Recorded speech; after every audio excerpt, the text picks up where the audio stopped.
Assalamualaikum warahmatullahi wabarakatuh, dan juga salam sejahtera saya ucapkan kepada panel. Nama saya Ahmad Syarul Hijri bin Abu Bakar dan merupakan pelajar tahun akhir, dan hari ini saya akan menerangkan serba sedikit tentang kajian final year projek saya yang diberi tajuk kesan parameter pemprosesan ke atas sifat mekanikal pembuatan aditif alloy titanium menggunakan SLM. Sebelum itu saya ingin memberitahu bahawa saya punya supervisor adalah Dr. Farhana Fauzi. Okey, kita teruskan.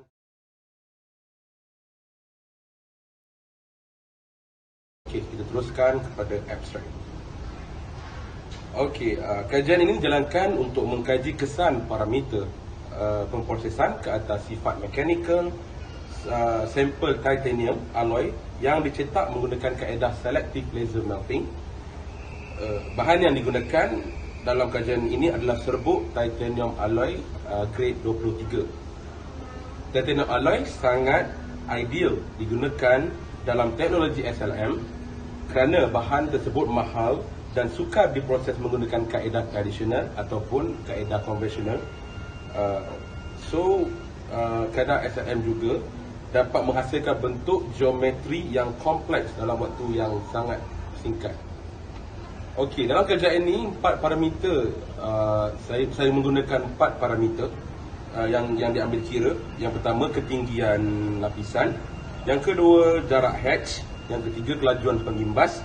Yang keempat, kuasa laser. Itu saja. Okey, maafkan saya.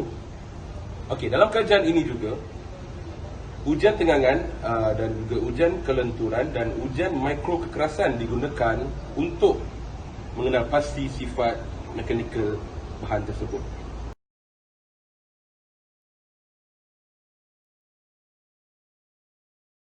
Okey, seterusnya kita pergi kepada pengenalan. Okey, pengenalan. Pembuatan aditif telah mendapat perhatian ramai industri kerana kebolehannya menghasilkan struktur 3D yang sangat kompleks seperti yang saya beritahu tadi. Dalam kajian ini, logam jenis titanium alloy TI6AL4V, maafkan saya, TI6AL4V merujuk kepada komposisi kimia yang mengandungi 90% titanium, 6% aluminium, 4% vanadium dan juga 0.25% besi dan 0.2% oksigen. SLM merupakan kaedah additive manufacturing ataupun pembuatan aditif untuk menghasilkan komponen yang kompleks. Dalam SLM, logam akan diproses digunakan dalam bentuk serbuk yang halus. Semasa proses SLM, pembentukan microstructure dan sifat bergantung kepada 4 parameter yang saya beritahu di abstrak tadi. Okey, oleh hal yang demikian, kajian terhadap proses parameter ini harus Oleh hal yang demikian, kajian terhadap proses parameter ini harus digiatkan supaya dapat menghasilkan komponen yang baik apabila dicetak menggunakan selective laser melting.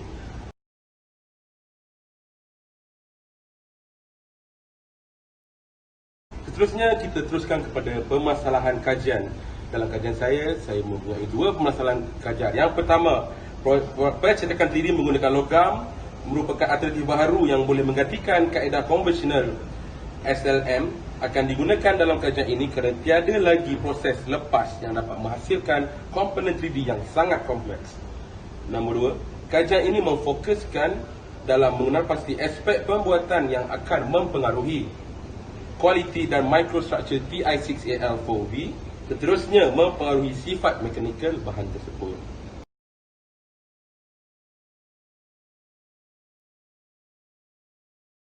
Okey, kita akan pergi ke objektif kajian. Yang pertama, mengkaji kesan parameter pemprosesan ke atas sifat mekanikal pembuatan aditif. Yang kedua, mengkaji kekerasan mikro titanium alloy menggunakan ujian kekerasan Vickers. Yang ketiga, menganalisa dan mengkritik kajian lepas berkaitan titanium alloy menggunakan SLM.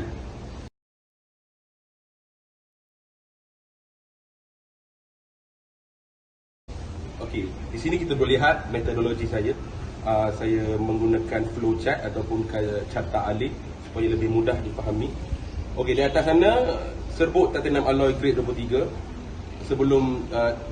Selepas dapat serbuk tersebut, kami membuat pencirian pencirian bahan, iaitu pencirian serbuk titanium alloy menggunakan Melbourne test, iaitu dia punya tujuan adalah untuk menganalisa saiz partikel zarah. Yang kedua XRD, menganalisa struktur bahan. Dan yang ketiga SEM atau EDX, menganalisa microstructure dan komposisi bahan. Dan seterusnya kita boleh nampak ada pecah dua di situ, iaitu kajian eksperimen yang saya buat sebelum PKP dan juga review kajian lepas. Okey. Kajian eksperimen saya hanya sempat melakukan ujian kekerasan mikro sahaja. Jadi yang lain saya hanya menggunakan perbandingan sahaja.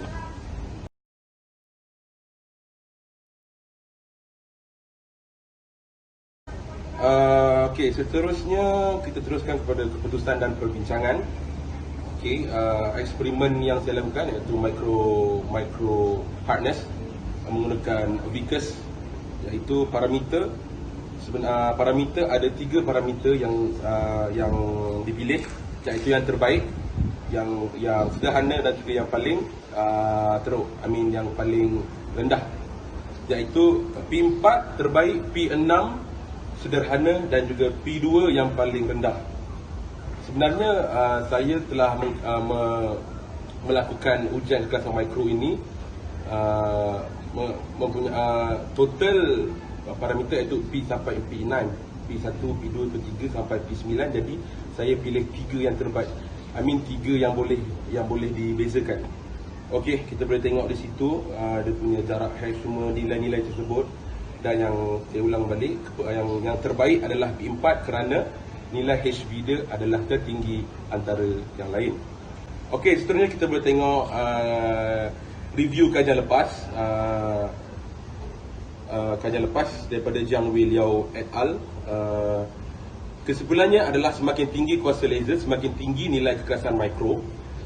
Semakin tinggi kelajuan imbasan, semakin rendah nilai kekerasan mikro.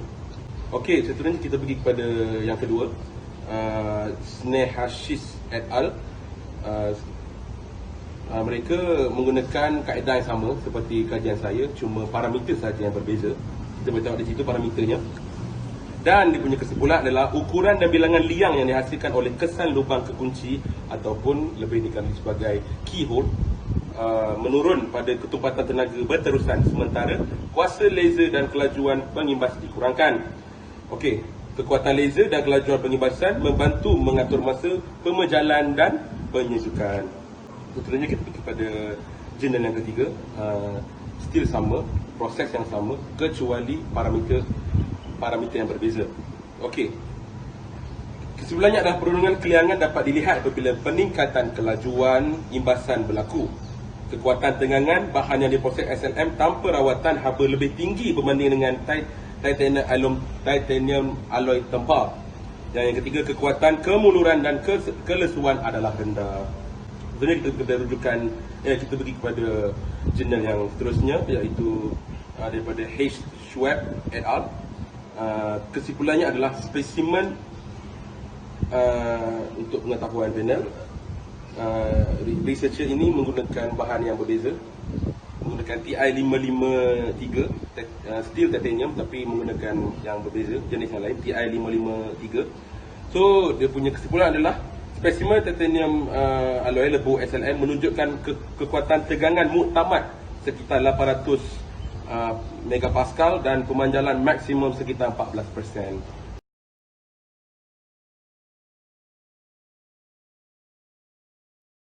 Okey, seterusnya kita pergi pada aplikasi.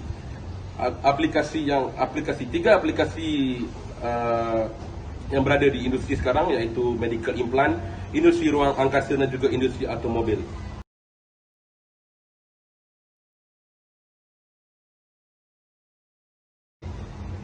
Kita teruskan kepada kesimpulan. Di sini saya telah membuat satu jadual untuk panel dapat melihat lebih secara menyeluruh iaitu saya membezakan setiap parameter yang mereka researcher lepas menggunakan. Okey, so kesimpulannya adalah berdasarkan bandingan kajian literature lepas, sifat mekanikal titanium alloy yang terbaik adalah hasil daripada parameter proses seperti berikut. Kuasa laser sekitar 100 hingga 110 watt, kelajuan pengimbas sekitar 600 hingga 800.5 mm per second, jarak hatch 0.07 hingga 0.1 mm, dan juga ketebalan lapisan 40 mikrometer. Okey, berdasarkan ujian kekerasan mikro yang telah jalankan, spesimen titanium alloy yang terbaik adalah P4. Hal ini demikian kerana nilai HV yang diperolehi daripada ujian tersebut adalah tertinggi berbanding dengan spesimen yang lain. Sekian sahaja daripada saya. Terima kasih. Assalamualaikum.